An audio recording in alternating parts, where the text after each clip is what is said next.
In last week's episode, you heard the first of a two-part conversation with Deepa Purushothaman, co-founder of N Formation, an affinity space for women of color corporate leaders who deeply understand what it feels like to work in environments that are predominantly white and predominantly male. Deepa suggested some ways that women can advocate for themselves in workplace situations where they're undervalued, discriminated against, and overlooked. I also share some tips about how to be your best self when you face inappropriate comments at work. If you missed it, you might want to go back and take a listen. Because this week, we focus on how to bring your full self, your best self, to work more regularly.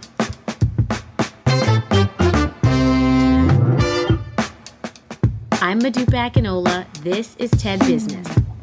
In this portion of Deepa's interview, she talks about the power of truly being yourself at work with one of the women featured in her book entitled The First, the Few, the Only: How Women of Color Can Redefine Power in Corporate America.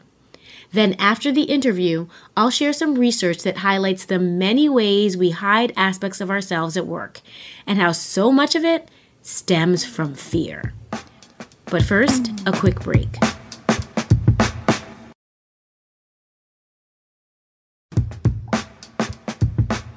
The book, it seems like in your writing of it, women of color were really at the center of it, were really a big part of how you frame this book. But I'm interested to hear sort of what the response has been from allies and people who are now part of that community. I think a lot of these concepts apply outside of women of color. I've had a lot of white male leaders reaching out, to be honest with you. It's still early. The book is just getting into people's hands. But the ones who have read it have found it shocking and surprising. They always thought they were good allies. And so the information in the stories is really helpful to them. But they're also saying to me, work's not working for them either. And I think that's a really important concept. So people of my generation and younger white men, want to raise their children, want to be home more, want to, have more flexibility. I think the setup of work is something that's not working for a lot of us. There's a thread throughout the book around permission. I think we all have to give ourselves permission and give each other permission to talk about things that, we're told not to talk about, things we're taught to believe. And so much of what this book is about is rewriting success and rewriting leadership. My parents were immigrants to this country. So being the child of immigrants, you are taught to work hard and, sacrifice a lot to kind of move ahead and find stability. And so I just think it's part of understanding that some of these things are things we're all taught and that we need to rewrite them for everybody.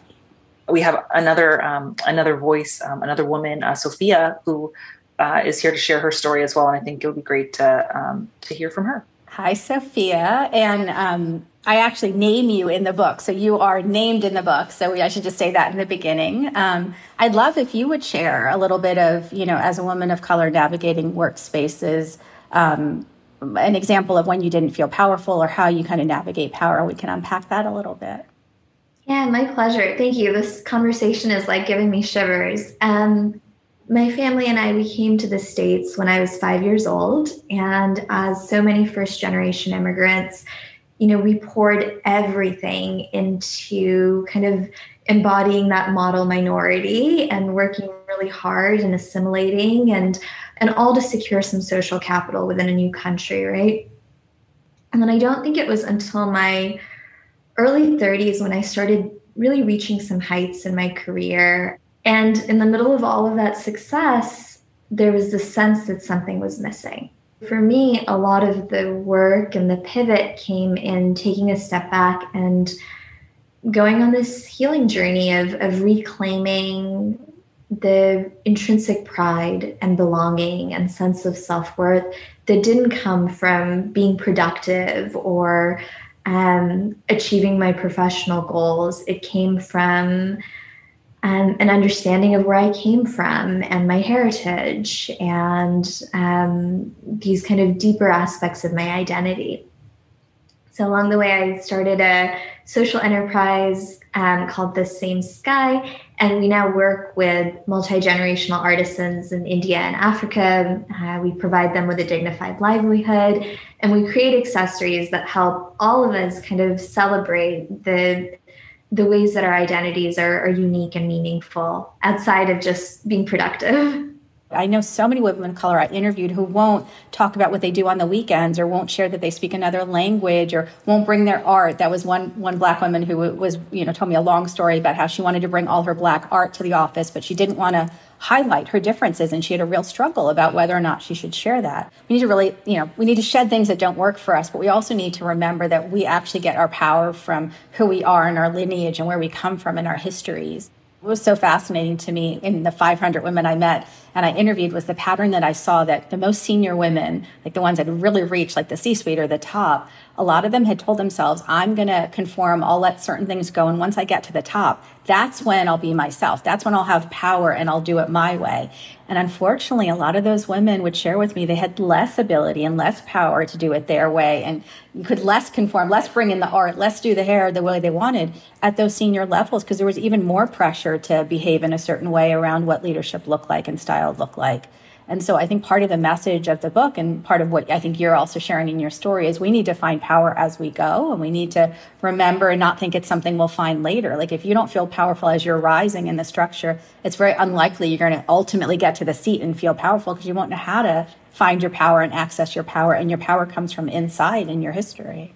Yeah, absolutely. No, the cognitive dissonance just grows. Yes, exactly. Well, thank you for sharing your story. As you're doing this work, having these conversations and writing this book, how are you feeling, I guess, about the future? I want to be really clear about that because it is a very heavy book. There's a lot that's there that can make you really feel sad, but the overall message, and there is a tone to it that is very powerful. Like I'm very optimistic. I mean, I met amazing women with amazing skills who I think have different visions for what our future looks like. And so I just can't wait for them to have full voice and full space to, share those ideas and make it become a reality. My work is women of color, but work isn't working for anybody. Like I use that line everywhere, and we need to remake work so that it works for all. And I think if there was ever a time to change it, not just for women of color, but for everybody, it's now. So I'm very optimistic.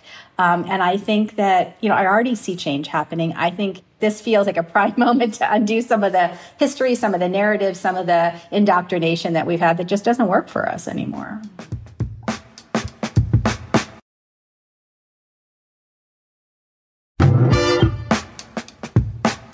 So we know how important and powerful being our true selves at work is, but how do we get comfortable doing so?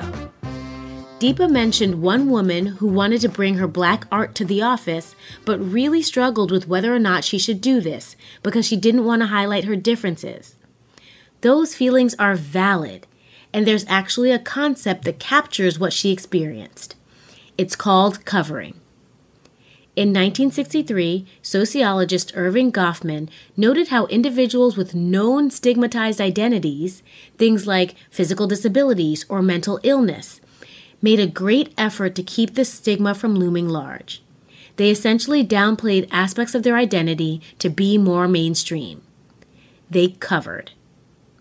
More recently, in 2013, Deloitte conducted a survey of over 3,000 individuals from all over the U.S., different industries, races, genders, and sexual orientations to gain greater insight into how this concept of covering shows up today. They found that 61% of respondents said that they covered some part of their identity at work.